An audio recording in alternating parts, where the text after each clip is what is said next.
ಅಣ್ಣ ನಮಸ್ತೆ. ಬಿಡದಿ ಟೌನ್ಶಿಪ್ಗೆ ಸಂಬಂಧಪಟ್ಟಂತೆ ಹಲವಾರು ಹೇಳಿಕೆಗಳನ್ನ ಕೇಳ್ತಾ ಇದ್ದೀರಾ. ಅಲ್ಲಿ ಹೇಳ್ತಾರೆ ರೈತರೇ ಎಲ್ಲ ಯಾರೋ ಒಬ್ರು ಇಬ್ರು 10 ಜನ 20 ಜನ ರೈತರು ಅಂತ ಹೇಳ್ತಾರೆ. ಇದ್ರ ಬಗ್ಗೆ ನೀವ್ ಹೇಳೋದಾದ್ರೆ, ನಾನು ಅವಾಗ್ಲಿಂದ ನೋಡ್ತಿದ್ದೆ ರೇಷ್ಮೆ ಹುಳುಗಳ ಜೊತೆ ನೀವು ಅವಾಗ್ಲಿಂದ ಕೆಲಸ ಮಾಡ್ತೀರಾ ಅಲ್ಲ ಅಂತ ಅವ್ರು ಹೇಳ್ಬೇಕಂದ್ರೆ ಇದನ್ನ ಅವ್ರು ಬಂದ್ ಬೆಳೆದ್ನ ಡಿ.ಕೆ. ಶಿವಕುಮಾರ್ ಬೆಳೆದ್ರಿದ್ನ ನಾವ್ ಬೆಳೆದಿ 600 ಚಿಲ್ಲರೆಗೆ ಗೂಡ್ ಮಾಡ್ತಾ ಇದೀವಿ. ಗದ್ದೆನ್ ಗೂಡ್ ಮಾಡಲ್ಲ, ಇಲ್ಲಿಗೆ ಊರಿಗೆ ಬಂದ್ ತಗೋತಾರೆ, ಕಿತ್ತಾಡ್ತಾರೆ ಗೂಡ್ಗೆ. 22 ದಿವಸಕ್ಕೆ ಒಂದ್ ಬೆಳೆ ಬೆಳೀತಾ ಇದೀವಿ ನಾವು. ರೇಷ್ಮೆದಾರ ಅಲ್ದೆ ಇವ್ರೇ ನಾವು ಅವ್ರೇ ನಮ್ಗೆ ದುಡ್ಡು ಕೊಟ್ಟು. ಎಷ್ಟು ವರ್ಷಗಳಿಂದ ನೀವು ರೇಷ್ಮೆ? ಸುಮಾರು ನಮ್ ತಾತನ ಕಾಲದಿಂದ ನಮ್ಮ ಅಪ್ಪ ನಮ್ ತಾತನ 12 ರೂಪಾಯಿ ಇದ್ದಾಗೂ ಬೆಳೆದಿದ್ವಿ ರೇಷ್ಮೆನ. ಕೆಜಿ 12 ರೂಪಾಯಿದಾಗ, ಈಗ 600 ಚಿಲ್ಲರೆ ಒಂದ್ ಕೆಜಿ. ಇವೆಲ್ಲ ಏನು ಬೆಳೆದ ಹಂಗೆ ಹೋಯ್ತದೆ ಮಾರ್ಕೆಟ್ಗೆ. ನಿಮ್ದು ರೇಷ್ಮೆ ಒಂದು ಬಿಟ್ಟು ಬೇರೆ ಇನ್ನೇನ್ ಬೆಳೆ ಬೆಳೀತೀರಾ? ರೇಷ್ಮೆ ಒಂದೇ. ನಮ್ಮೂರಲ್ಲಿ 45 ಮನೆವೆ, ಹಾಲ್ನವ್ರು ಅವ್ರೆ ಜಾಸ್ತಿ, ರೇಷ್ಮೆರು ಅವ್ರೆ, ಎಲ್ಲ ದುಡಿಮೆ ಇರೋರು. ನಮ್ ಎಷ್ಟು ಎಕರೆ ಜಮೀನ್ ಇದೆ ನಿಮ್ದು? ನಮ್ದಿಲ್ಲ, ಎಲ್ಲ ಗುತ್ತಿಗೆದಾರ ನಾವು. ಗುತ್ತಿಗೆದಾರರು. ನಾವ್ ಒಂದ್ 2 ಎಕರೆ ಕಡಿ ತೋಟ ಗುತ್ತಿಗೆ ಮಾಡ್ಕೊಂಡಿದೀವಿ 24 ವರ್ಷದಿಂದ ಮಾಡ್ತಾನೆ. ಈಗ ಜಮೀನ್ ಇಲ್ದವ್ರಿಗೆ ಅವ್ರಿಗೂ ಒಂದ್ ಸೈಟ್ ಕೊಡ್ತೀವಿ, ವರ್ಷಕ್ಕೆ ಅವ್ರು 2,000 ಕೊಟ್ಟಿದ್ದೆ ಸಾಕು. ಆ ಸೈಟ್ ಬೇಡ ಏನು ಬೇಡ ನಾವು ಸಂಪಾದನೆ ಮಾಡಿ ತಗೋತೀವಿ. ಸೈಟ್ ನ ಅವ್ರು ಕೊಡಬೇಕೆ ನಮ್ಗೆ. ಅಣ್ಣ, ಇದು ಒಂದು ನೀವು ಬೆಳೆ ಫುಲ್ ಕಂಪ್ಲೀಟ್ ತೆಗಿಬೇಕು ಅಂದ್ರೆ ರೇಷ್ಮೆದು ನಿಮ್ಗೆ ಎಷ್ಟು ದಿನ ಬೇಕಾಗುತ್ತೆ? 22 ದಿನ. 22 ದಿನ. ಓಕೆ, ನೀವು ಅದನ್ನ ಏನ್ ಕೊಡ್ತಿರಲ್ಲ ಮಾರಾಟ ಮಾಡ್ಬೇಕಾದ್ರೆ ಯಾವ ತರ ಕೆಜಿ ಲೆಕ್ಕದಲ್ಲ?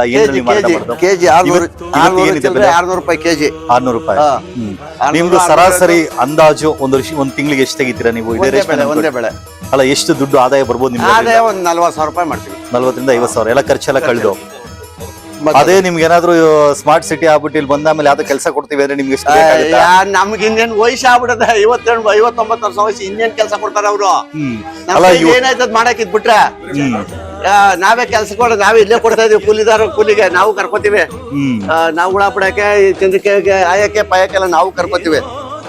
ಅಲ್ಲ, ಅವ್ರೊಂದಿಷ್ಟು ಜನ ಹೇಳ್ತಾರೆ ಮುಂದೆ ನಿಮ್ ಮಕ್ಳು ಇನ್ನು ಬೇರೆ ಬೇರೆ ಎಲ್ಲ ಒಳ್ಳೆ ಉದ್ಯೋಗಕ್ಕೆ ಹೋಗಿ ಮಾಡ್ತಾ ಇರೋದೇ ಸಾಕು. ನಮ್ಮ ಮಕ್ಳು ಮಾಡ್ಕೊಬತ್ತವ್ರ ಸೊಸೆ ದೊಡ್ಡದನ ಅದೇ ಸಾಕು. ನಮ್ಮ ಊರಲ್ಲಿ ಏನು ಯಾರೇನು ಇದಾಗ್ಲಿಲ್ಲ, ಅವ್ನ ಜಮೀನ್ ಮಾತ್ರ ಕೊಡಲ್ಲ ಸ್ವಾಮಿ ಅವ್ರಿಗೆ.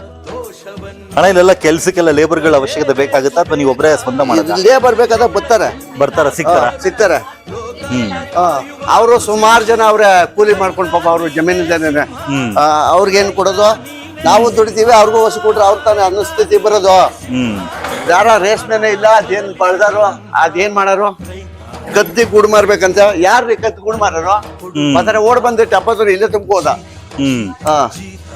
ಅಲ್ಲ, ಸರ್ಕಾರಕ್ಕೆ ಮನವಿ ಮಾಡ್ತೀರ ಅನ್ನೋದಾದ್ರೆ ಏನ್ ಹೇಳ್ತೀರಾ? ಸರ್ಕಾರಕ್ಕೆ ಯಾವ್ದೇ ಕಾರಣಕ್ಕೂ ನಾವು ಇಲ್ಲಿ ಭೂಮಿ ಬಿಡಲ್ಲ ಅಂತ ಹೇಳ್ತೀವಿ. ನಾವು ದುಡ್ಕೊಂತಿದ್ವಿ ಇರಗಂಟನು. ಅವ್ರು ಭೂಮಿ ಕೊಟ್ಬಿಟ್ಟು ನಾವೇನ್ ಮಾಡೋದು ಸಾಬ್? ಸರಿ, ಯಾವ ಸುರ್ಸಿ ಇಂದ ನಾಷ್ಟ ಇದೆ ಒತ್ತಾದ ಕೆಲಸ ಮಾಡ್ತಾ ಇದ್ವಿ, ನಾವು ದುಡಿತೀವಿ. ಅವ್ರನ್ನೇನು 1 ರೂಪಾಯಿ ಅಂತ ಕೇಳಿವಲ್ಲ, ಬಸ್ ಫ್ರೀ ಮಾಡೋದಿಲ್ಲ, 2,000 ಕೊಡುವಂದಿಲ್ಲ, ಕೊಟ್ಟದ್ ಬಿಡ್ಲಿಲ್ಲ, ಎತ್ಕೊಂಡಿದೀವಿ ಅಷ್ಟೇನೆ. ಎಲ್ಲ ಹಾಕವ್ರೆ ನೇವಕ್ಕೆ ದುಡ್ಡು ಹಾಕಲ್ಲ, ಸುಮ್ ಸುಳ್ಳು ಹೇಳ್ತಾರೆ. 20 ಲಕ್ಷ ಬೇಕು. ಅಲ್ಲ, ಒಂದಿಷ್ಟು ಜನ ಹೇಳ್ತಿದ್ದಾರೆ ಯಾರೋ ಎಲ್ಲ ವಿರೋಧ ಮಾಡ್ತಾರಲ್ಲ JDS ಅವರು, ಅದಕ್ಕೆ ವಿರೋಧ. ಅವೆಲ್ಲ ಸುಳ್ಳು. ಬಿಜೆಪಿ ಕಾಂಗ್ರೆಸ್ JDS ಏನಿಲ್ಲ, 80% ಬೇಡ ಅಂತಾನೆ ಅವ್ರಲ್ಲಿ.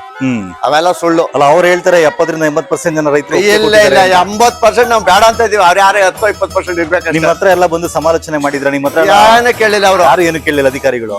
ಯಾವ DC AC ಆಗ್ಲಿ, ಯಾವ MLA ಆಗ್ಲಿ, ಅವ್ನ ಗಂಡ್ಕೊಂಡು ನಟರಾಜಪ್ಪ ಆಗ್ಲಿ, ಯಾರು ಬರಲ್ಲ. ಸುಮ್ನೆ ಮಾಡ್ತೀವಿ ಹಾಕ್ಬೇರ ಅಂತ. ಏನ್ ಮಾಡ್ತಾರೆ ಹಾಕ್ಬೇರ? ಏನ್ ಬಂದ್ ಕೇಳ್ದೆ, ಜಮೀನು ವ್ಯಾಲಿ ಮಾಡ್ದೆ, ರೈತರ ಕೇಳ್ದೆ, ಒಪ್ಪಿಗೆ ತಗೊಳ್ದೆ, ಏನ್ ಮಾಡ್ತಾರೆ? ಅವ್ರು ಮಾಡ್ತಾರೆ 9 ರಿಂದ 10 ಸಾವಿರ ದನ ಎಲ್ ಹೊಡಿತಾರೆ. ಇವೆಲ್ಲ ಎಲ್ ಹೊಡಿತಾರೆ ದನ ಎಲ್ಲ ಇವರೇ ಸಾಕೊಂಡ್ಬಿಡ್ತಾರೆ, ಗೋವಿಂದ ಶಾಲೆ ಮಾಡ್ಬಿಟ್ಟು. ಅಲ್ಲ, ಇರೋ ಗೋವುಗಳನ್ನ ನೋಡ್ಕೊಳಕ್ ಆಗ್ತಿಲ್ಲ ಸರ್ಕಾರಗಳಿಗೆ ಶಾಲೆಯಲ್ಲಿ. ಇವೆಲ್ಲ ಏನ್ ಮಾಡಕ್ ಆಯ್ತದ ಅವ್ರು? ಆಮೇಲೆ ಈ ರೈತರಿಗೆಲ್ಲ ಎಲ್ಲೋ ಒಂದ್ ಕಡೆ ಮನೆ ಕಟ್ಕೊಡ್ಬೇಕಾದ್ರೆ ಎಲ್ಲಾಸ್ ತಂದು ಕೊಟ್ಬಿಡ್ತಾರೆ. ಹೊಸ ದುಡ್ಡು ಬಂಡವಾಳ ಹಾಕ್ಬೇಕು, ಕಟ್ಕೊಡ್ತಾರೆ ಇಷ್ಟ ಆಗಲ್ಲ, ಕಚ್ಚಾಗ ಅಲ್ಲೋಗಿ ನಾವು ಇರಕ್ಕಾಗಲ್ಲ. ಹೆಂಗ ಬರಡು ಭೂಮಿ, ಬಂಜರು ಭೂಮಿ ದನ ಕಟ್ಕೊಂಡು 1/2 ಎಕರೆ ಮನೆ ಮಾಡ್ಕೊಂಡವ್ರು ಅವ್ರೆಲ್ಲ ಹೆಂಗ ಅವ್ರಿಲ್ಲಿ ನೋಡಿದಿರಲ್ಲ ಕಣ್ಣಲ್ಲಿ ಬಂದ್ರು ಭೂಮಿನ. ಮನೆಯೆಲ್ಲ ವಿಡಿಯೋ ಮಾಡವ್ರೆ, ಎತ್ನಾಳ್ ಬಂದವ್ರೆ, ನಾಲ್ಕು ಟ್ಯಾಂಕಿ ಎತ್ತಿ ನೋಡವ್ರೆ ಎತ್ನಾಳ್ ಸಾಹೇಬ್ರು ಬಂದ್ರು. ಮಳೆಗಾಲದಲ್ಲಿ ಮಾತ್ರ ಹಿಂಗಿರುತ್ತೆ, ಯಾವಾಗ್ಲೂ ಹಿಂಗೆ? ಯಾವಾಗೂ ಮಲ್ನಾಡೆ ಇದು. ಮಳೆ ಊದ್ರು ಮಲ್ನಾಡೆ, ಮಳೆ ಊದ್ರು ಮಲ್ನಾಡನೆ. ಕೆರೆ ನೀರು ಅಂತಾರೆ. ಕೆರೆ ನೀರು ತಗೊಂಡಾಗೆ ಜೀವನ ಮಾಡಾಕ್ಬಿಟ್ರೆ ಎಷ್ಟೋ ಜನ. ಈಗ ಸೊಳ್ಳೆ ಬಂದ್ಬಿಡವ್ ಈ ಕೆರೆ ನೀರಲ್ಲಿ. ಸುಮಾರು 6 ಕಿಲೋಮೀಟರ್ ಹೋಯ್ತದ ಕೆರೆ ನೀರು. ಅವ್ರು ತಗೊಂಡು ಜೀವನ ಮಾಡೋದು ಬೇಡವೆ? ಅಂದ್ರೆ ನೀರಿಗೆ ಏನ್ ಯಾವ್ದು ತೊಂದ್ರೆ ಇಲ್ಲ? ಏನ್ ತೊಂದ್ರೆ ಇಲ್ಲ. ಮಣ್ಣಿನ ಫಲವತ್ತತೆ ಚೆನ್ನಾಗಿದೆ. ಕೆರೆ ಬೆಳಿಬೇಕಾದ್ರೆ ಬೆಳಿತೀವಿ ಅನ್ನಂಗೆ. ಕೆರೆ ನೀರು ತಗೊಂಡ್ಬಿಟ್ಟ ಈಗ ಸೊಳ್ಳೆ ಬಂದ್ಬಿಟ್ಟು ಅಂದ್ರೆ ಅವತ್ತು ಗೊತ್ತಿಲ್ವ ಕೆರೆ ನೀರು ತಗೊಳಕ್ಕೆ? ಯಾರೋ ಒಂದಿಷ್ಟು ಜನ ಹೋಗಿ ದುಡ್ಡು ತಗೊಂತಾರಪ್ಪ, ಒಂದಿಷ್ಟು ಜನ ದುಡ್ಡು ತಗೊಂಡ್ ಬಂದ್ಬಿಟ್ರೆ ತಗೊಂತೀವಿ. ಬೇಡ ಹೋಗಲ್ಲ ಬಿಡಿ. ತಗೊಳ್ಳೋರು ಯಾರು ಅರ್ಜೆಂಟ್ ಆಗಿರೋ ತಗೊಂಡ್ ಮಾಡ್ಕೊಳ್ಳಿ, ಬಾಕಿದವ್ರು ಹೋಗಲ್ರು ಸುಮಾರು ಜನ. ಇಷ್ಟಿನಿಂದ 15 ತಿಂಗಳಿಂದ ತ್ಯಾಗ ಮಾಡ್ಬಿಟ್ಟು ಈಗ ದುಡ್ತಾ ಹೋಗೋರು ಅವ್ರ ಮಾನ ಮರ್ಯಾದಿಲ್ಲ ಅಷ್ಟೊಂದು. 15 ತಿಂಗಳಿಂದ ನಾವು ನಿಲ್ಸ್ತೀವಿ ಅಂತ ಹೋಗ್ಬಿಟ್ಟು ಈಗ ದುಡ್ಡು ತಗೊಳಕಾಗತ್ತೆ. ಸರಿ ಅಣ್ಣ, ನಿಮ್ಮ ಹೆಸರು? ಕಗ್ಗಲಪ್ಪ ಅಂತ.